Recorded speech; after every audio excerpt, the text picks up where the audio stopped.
May mga chika nga nagsasabing flop ang pelikulang Ex-Lovers ni Marvin Agustin at Jelena Magdangal. Di umano, mabibilang lang ang mga tao sa mga sinehan kung saan palabas ito. Meron pa nga isang sinehan na 6 lang ang nanood ng pelikulang ito. How true? Ang fans nagtatanong kung bakit ganon ang reception ng pelikula, lalo na't parehong kilala at matagal ng mga artista, sina Jelena at Marvin. Ay, wala yung nagbigay ng news na yan dito.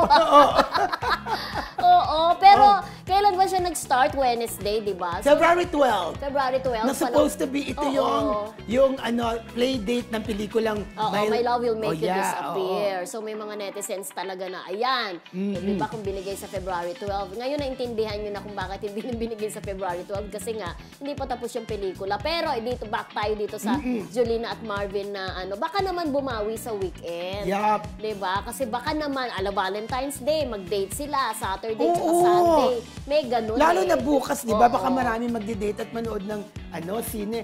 Pero ito in fairness kina Jolens at saka kay Marvin, alam naman natin, Mildred, kung ano ang kalagayan ngayon ng pelikulang Pilipino sa mga sinihan, di ba?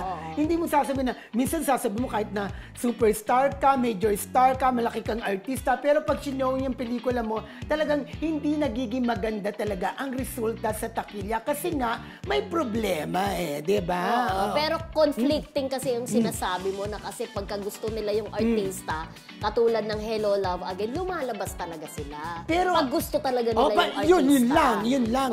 Pero karamihan katulad kasi. ng Josh Lia, ganon. Ang ibig sabihin, it matters din talaga sa iba na manonood talaga sila ng pelikula kapag gustong-gusto talaga nila yung mga artista nila. Oo, pero kasi kahit... And that's sad to say, diba? Na parang nakakalungkot lang na sana supportahan po natin talaga ang lahat ng pelikula dahil kawawa rin naman ang ating mga producers. Kasi nakikita natin, tama ka, yung sinasabi mo, pag gustong-gusto nila, kagaya ng Kat Den, kagaya ng Josh Lia, pero nakita rin natin na ang daming mga pelikula talaga, hindi talagang kumita talaga. Tama rin naman yung sinasabi mo yan. Pero eto na nga, dahil nga, alam din naman natin na, in fairness din naman dun sa movie nung dalawa, may kasabay din kasing foreign movie na napakalakas.